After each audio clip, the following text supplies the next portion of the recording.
رزق اللہ نے دینا ہے اور اللہ دے گا. رزق کے بارے میں پریشان نہ ہوا کریں کہ جی کہاں سے آئے گا. اللہ نے ذمہ لیا ہوا ہے. ایک مرتبہ ایک آدمی میرے پاس آیا, بہت اچھی پرسنالٹی تھی, لکھا پڑھا بندہ نظر آتا تھا, مگر زاروں قطار رونے بیٹھ گیا, آنسو ٹپ ٹپ گر رہے تھے.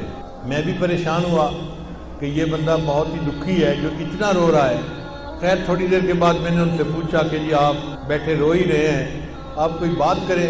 اس نے کہا جی میں ایک گورنمنٹ آفیسر تھا اور ان دنوں گولڈن شیک ہینڈ والی ترتیب چلی تھی کہ گورنمنٹ کہتی تھی کہ جو بندہ اپنی ریٹائرمنٹ لے لے گا ہم اسے منافع بھی دے دیں گے اور وہ پھر کوئی اور کام کر کے اپنی زندگی گزارے. گورنمنٹ کو فائدہ یہ تھا کہ ورکر کم ہو جائیں گے اور ورکر کو فائدہ یہ تھا کہ ایک ہی وقت میں پیسے مل جائیں گے تو مکان خرید لیں گے, بیٹی کی شادی کر لیں گے, یا فلاں کر لیں گے یا فلاں کر لیں گے. وہ کہنے لگا کہ مجھے تقریباً 16 لاکھ روپیہ ملے جو بینیفٹ کے تھے.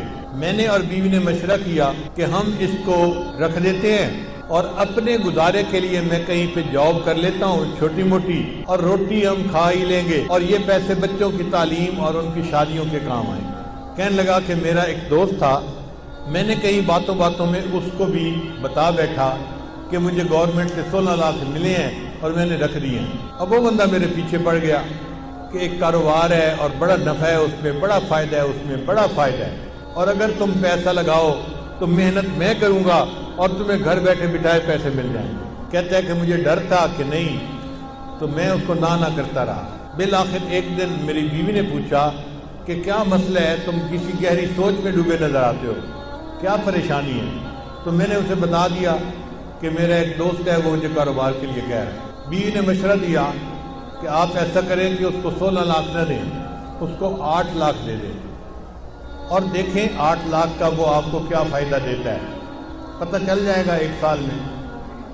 تو اگر نقصان ہونا ہوا تو آدھے پیسوں میں ہوگا, پورے پیسوں میں تو نہیں ہوگا نا.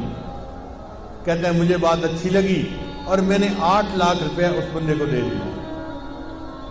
اس بندے نے کہا تھا جی آپ کو ہر مہینے 25-30 ہزار مل جایا کرے گا. اب ہر مہینے کی پہلی تاریخ کو وہ ہمارے گھر آ کے کیش یا چیک کو دے دیتا. میں نے ایک چھوٹی موٹی جاب شروع کر لی اور ہمارا گزارا بہت اچھا ہو گیا. 25-30 ہزار ادھر سے آ جاتے تھے, باقی ادھر سے مل جاتے تھے اور ہم آرام کی زندگی گزارے. 1 سال پورا اسی طرح گزر گیا.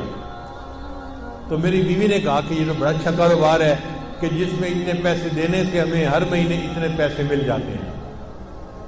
سال گزرا تو میرے دوست نے کہنا شروع کر دیا کاروبار تو بہت اچھا ہے لیکن ہم نے پیسے تھوڑے لگائے ہیں, اگر اور زیادہ لگا دیں تو اور نفع ہو جائے گا. میں نے بیوی کو بتایا, اس نے کہا ہم نے 1 سال آزمایا ہے, دیکھا ہے شریف آدمی ہے, اچھا آدمی ہے, وعدہ پورا کرتا ہے, تو آپ اس کو باقی بھی پیسے دے دیں. کہتے ہیں میں نے اس کو باقی 8 لاکھ بھی دے دیے. اب باقی 8 لاکھ دینے کی دیر تھی, اس نے تو نگاہیں بدل لی, فون میں بات کرنی چھوڑ دی.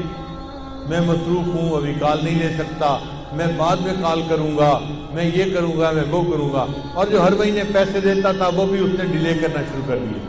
پہلی تاریخ کے پیسے 10 تاریخ کو دیے, پھر دوسرے مہینے اس نے 20 تاریخ کو پیسے دیے, اور تیسرے مہینے مہینہ ختم ہو گیا اور پیسے دیے ہی نہیں. اب میں نے اسے فون کیا, بھئی آپ ہر مہینے پیسے دیتے تھے تو ہمیں گھر میں خرچے میں تنگی ہو رہی ہے, آپ پیسے نہیں دیے اس مہینے.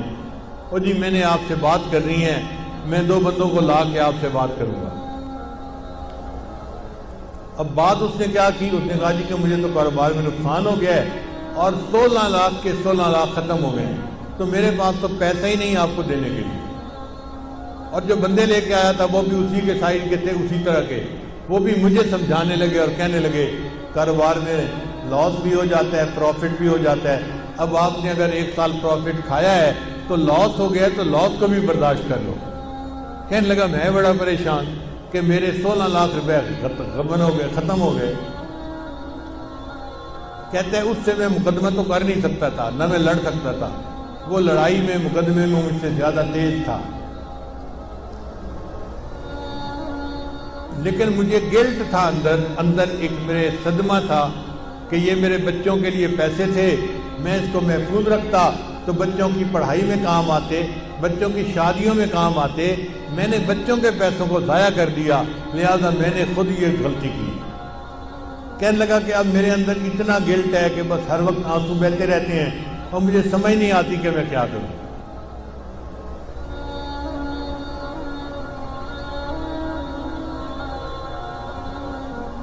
اس کی بات سن کے مجھے بھی بہت دکھ ہوا کہ ایک شریف آدمی اذیت میں مبتلا ہو گیا۔ میں نے اسے تسلی دی، پھر تسلی دے کے میں نے اس سے پوچھا کہ مجھے یہ بتائیں کہ آپ کا رزق کہاں پہ ہے؟ کہنے لگا کیا مطلب؟ میں نے کہا آپ کا رزق زمین میں ہے یا آسمانوں میں ہے؟ کہتے جی آپ بتا دیں۔ میں نے کہا اللہ تعالیٰ فرماتے ہیں وَفِي السَّمَاءِ رِزْقُكُمْ، اور تمہارا رزق آسمانوں میں ہے۔ تو جب ہمارا رزق آسمانوں میں ہے تو ہمارا رزق کوئی ہٹھا نہیں سکتا، کوئی چوری نہیں کر سکتا۔ جو ہمیں پہنچنا ہے وہ اللہ پہنچا کے رہے گا۔ اگر کسی نے پہنچانے میں بددیانتی کی تو اللہ دوسرے ڈاکیے کے ذریعے سے پہنچا دیں گے، کسی اور طریقے سے پہنچا دیں گے۔ اللہ اس پر قادر ہے کہ اس کو پہنچائے۔ اس کو تھوڑا تسلی ہو گئی۔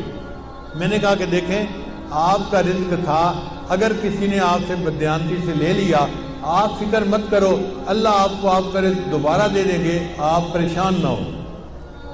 اب اس کا جو رونا تھا وہ بند ہو گیا، ذرا تسلی ہو گئی۔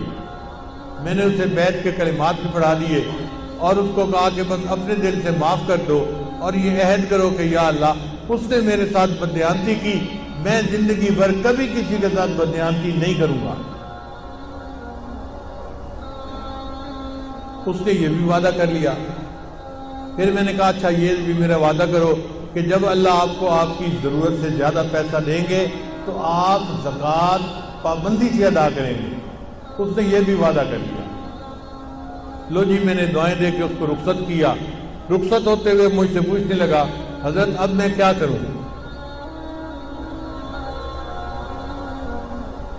میں نے کہا کہ بھئی آپ کوئی ایسا کام شروع کریں جو پیسے کے بغیر ہوتا ہے، اللہ برکت دے دیں گے۔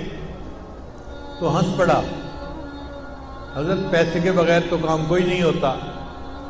میں نے کہا سوچیں کوئی نہ کوئی کام ایسا نکل آئے گا، چاہے مزدوری کیوں نہ کرنی پڑے۔ لو جی وہ گیا اور اس نے گھر جا کے بیوی کو بتایا۔ اس کی بیوی کا غم بھی ختم ہو گیا کہ ہمیں ہمارا رزق اللہ دے دے گے۔ پھر بیوی نے اس کو مشورہ دیا، ہم دیہات میں رہتے ہیں اور یہاں جو کسان ہوتے ہیں نا یہ کھاد خریدتے ہیں شہر سے، اور ان پڑھ ہونے کی وجہ سے ان کو پتہ ہی نہیں چلتا کہ یہ کھاد کون سی ہے اور کون سی نہیں ہے۔ تو آپ اگر شہر کی کسی کمپنی سے کھاد کی بوریاں کریڈٹ پہ لے کر آئیں اور ان دیہاتیوں کو یہاں بیچ دیں پروفٹ رکھ کے، تو پھر پیسے آپ واپس کر دینا اور کچھ آپ کو نفع مل جائے گا۔ لو جی یہ بندہ کھاد کی کمپنی کے پاس گیا ملتان میں، ان سے بات کی کہ مجھے جی آپ 10 بوریاں دے دیں کریڈٹ پہ، میں آپ کو پیسے مہینے کے اندر واپس کر دوں گا۔ وہ کہے جی ہم تو آپ کو نہیں جانتے، ہم آپ کو کیسے دے دیں؟ یہ کہے جی میرے کاغذات دیکھو، میں اتنا آفیسر تھا گورنمنٹ کے اندر، یہ بھی مجھے جانتا ہے، یہ بھی جانتا ہے، یہ بھی جانتا ہے۔ وہ کہیں کہ بھئی ہمیں تو شکل صورت سے بھی نظر آتا ہے کہ تم آفیسر رینک کے پڑھے لکھے بندے ہو، لیکن ہم بغیر پیسے کے کیسے اپنا مال دے دیں؟ ہم نہیں دے سکتے۔ اب یہ بیچارہ روز جائے اور روز ان کی منت سماجت کرے کہ آپ لوگ میرا کام شروع کروا دیں۔ جو مینیجر تھا نا وہاں کا وہ ذرا رحم دل بندہ تھا، اس کو رحم آ گیا۔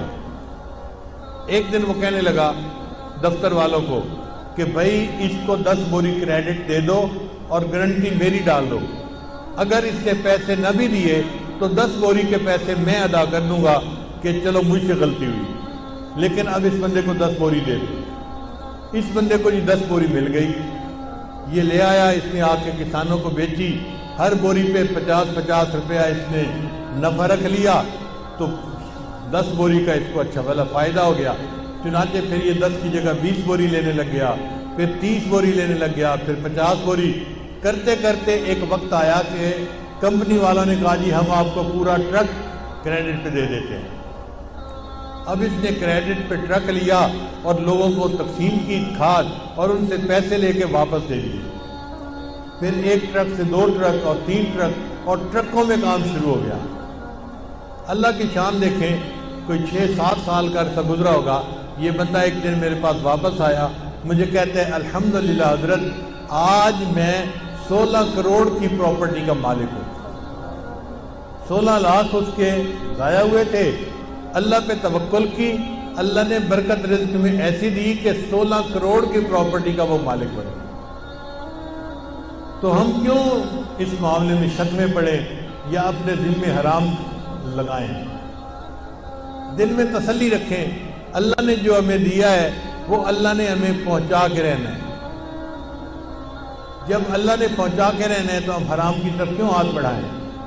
اس لیے جو چیز شک میں ڈالے اس کو چھوڑ کے اس طرف آ جاؤ جو چیز شک میں نہیں ڈالتی۔ اللہ تعالی ہمیں ایسے صاف